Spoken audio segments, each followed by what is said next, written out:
النهارده هنراجع مسلسل سر الباتع.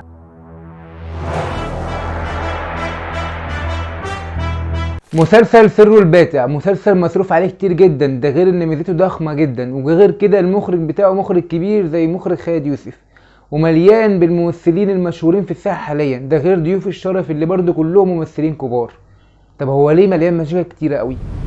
ومسلسل السر الباتع من اخراج خالد يوسف، وكمان عمل معالجه دراميه للقصه للاديب الكبير يوسف ادريس، وخلاها المسلسل دوت. وهنشوف النهارده اللي ممكن يحصل لما مخرج كبير دوت يجيب نجوم تقال بالكم دوت، اكتر من 60 ممثل مشهور في المسلسل ده، ما بين ضيوف وبين ممثلين اساسيين. ايه اللي ممكن يحصل لما كل ده يكون موجود في مسلسل واحد؟ وانا عامل لكم مفاجاه، لان في اخر شهر رمضان هعمل لكم جيف اواي بقيمه 4000 جنيه، وسايب لكم استفتاء في القناه تحددوا فيه اذا كانوا عايزين ال 4000 جنيه يروحوا لشخص واحد، ولا كل 4 اشخاص كل واحد يكسب 1000 جنيه. انا دي ندلعكم اهو، بس انا عايز ايه؟ زي ما بدلعكم تدلعوني، يعني لايكات، شيرات، سبسكرايبات. عايز اوصل 1000 مشترك على اخر رمضان ان شاء الله. عايز كده لما اجي اوزع الجيف اواي يكون عندي 1000 مشترك مقفولين، مش عايز فكه. دلعوني زي ما دلعكم. يلا نكمل الفيديو بقى. وهنبدأ بالنجوم الكبار الموجودين في المسلسل، كلهم نجوم كبار جدا، ودي نبذة عنهم كمان مش كلهم على فكرة. هنبدأ بالرجالة.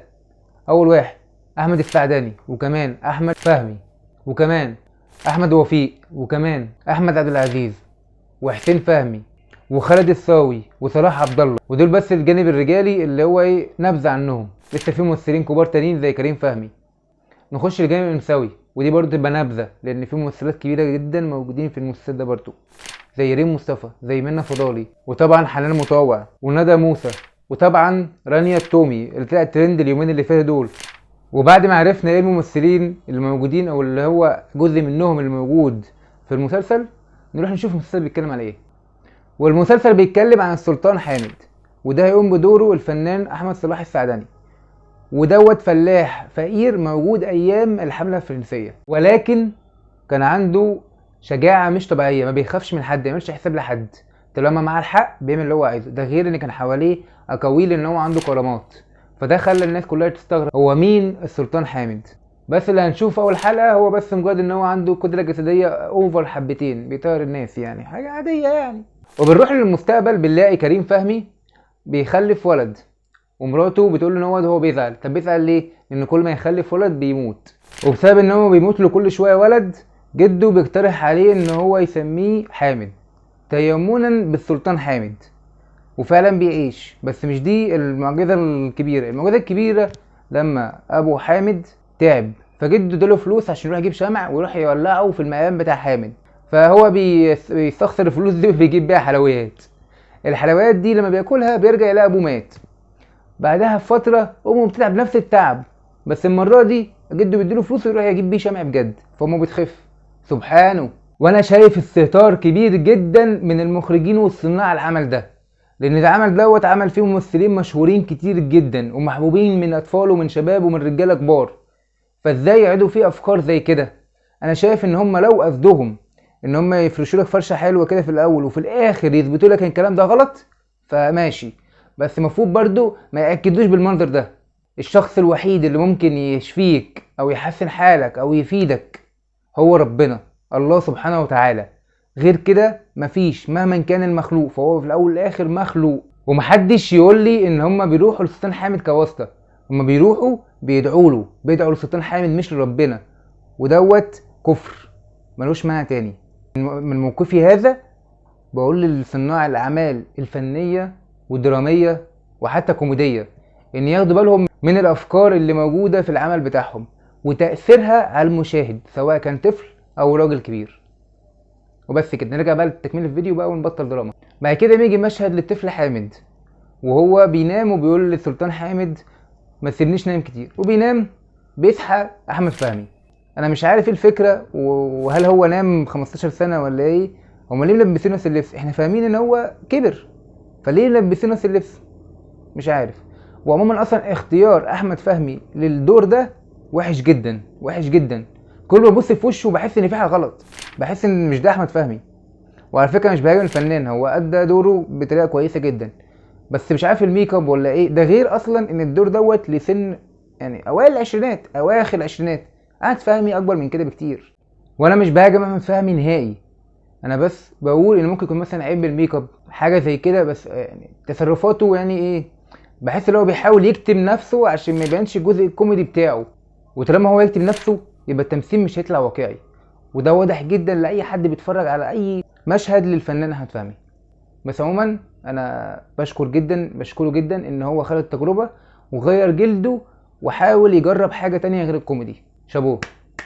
حامد بعد ما كبر بيشتغل صائغ، بيجيب الذهب وبيعدل في شكله ويعمل مثلا خواتم سلاسل الكلام ده هو صائغ، وبيعمل تشكيلات حلوه جدا وبيبان ان هو عنده موهبه في الشغلانه ديت، وبيعمل شغل في القاهره. بعد كده بيرجع بيلاقي ان في ناس حفروا في مقام السلطان حامد، فبيقع في الحفره وهو بيحاول يطلع تاني بيلاقي ورقه، فبيرجع تاني مصر وبيبلغ اللي هو شغال عندها ان هو لقى الورقه دي وعايز يترجمها لها، فبتقول له الورقه ديت مكتوب فيها كلام بالفرنساوي، وبتعدي سبحان الله ريم مصطفى كده من قدامها فتقول له حظك حلو الانسه ديت بتعرف تتكلم فرنساوي. فريم مصطفى بينادي عليها وبتقول له ان هي بتعرف تتكلم فرنساوي احسن من الفرنساويين. طبعا اي حد هيقول الرد الغريب ده، بس هي فعلا بتتكلم فرنساوي احسن من الفرنسيين، والفرنسيين بيتكلموا عربي احسن منها. المصري ده مقلوب فيه الايه حرفيا. الفرنساويين جايبينهم بيتكلموا مصري زي بتاع دلوقتي، يعني الحمله الفرنسيه في اواخر 1700 وفيها الفرنسيين بيتكلموا مصري بتاع الايام ديت. طبعا انا فاهم كويس جدا ان المخرج خالد يوسف عمل كده على اساس ان هما ما نقعدش نقرا الترجمه. طب احنا مش هنقعد نقرا الترجمه، بس خليهم يتكلموا عربيه فصحى، خليهم حتى شكلهم فرنساوي. ده جايب ناس سمراء وحاجات غريبه، الفرنساويين عمرهم ما كانوا سمر، هو دي اوروبا يا جدعان. ده غير ان ريم مصطفى اول ما دخلت قعدت تسبل لاحمد فهمي ساعه ونص. ايه الواقعيه دي؟ هو بجد هو بياخد الشوت ده ما حسش باي حاجه، ما حسش ان مرته هتفقع، مش مشكله. كان في سياح بقى كانت ماشيه معاهم ريم مصطفى، السياح دي نسيتهم خالص، واحد داخله وقعدت تسبل وقعدت تتكلم وبعد كده قعدت وحاولت تقرا مخطوطه، كل ده والسياح مستنينها بره المحل عادي. وريم مصطفى بتتعامل مع احمد فهمي اكنهم راضعين على بعض، تعامل اوفر جدا ما تشوفوش ما بين واحده وواحد لسه عارفاه.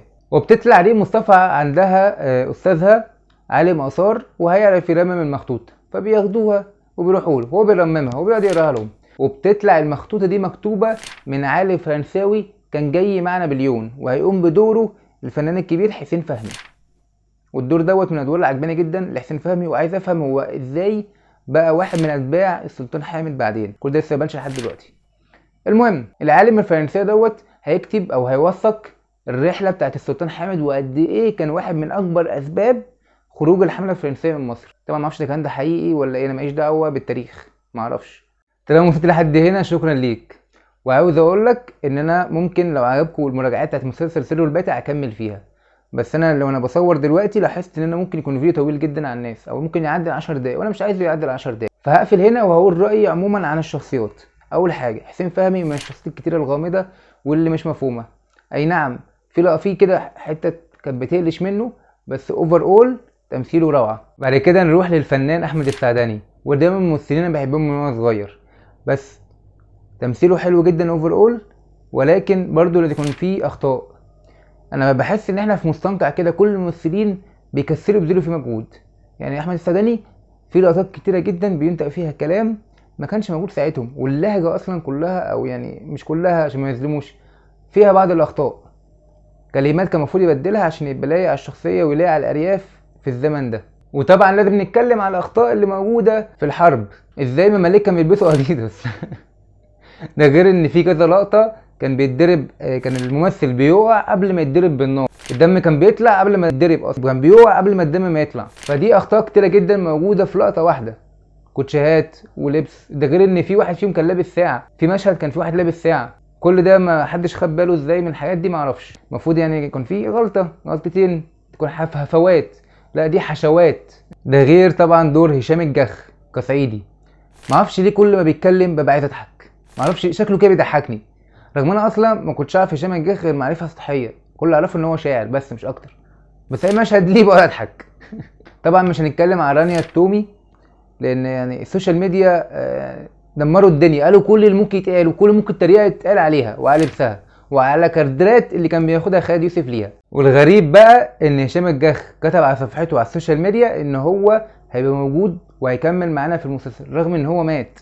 معرفش دي يعملوها ازاي، بس ممكن تكون واحده من كرامات السلطان حامد، وده هيبقى اوفر. بس عموما هنشوف.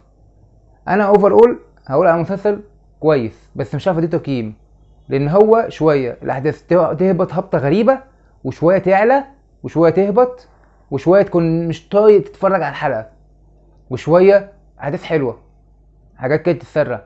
فالريتم الغريب المضطرب دوت مش حلو. لو فضل على الاخطاء دي كل شويه تتكرر الاخطاء وكل شويه يحصل تمطيط، غالبا مش هكمل. بس دلوقتي حاليا انا مكمله اتفرج عليه، لان مستخسر العمل يكون فيه كل المشاهير دي وكل النجوم الكويسين دول والواحد ما يتفرجش عليه صراحه يعني.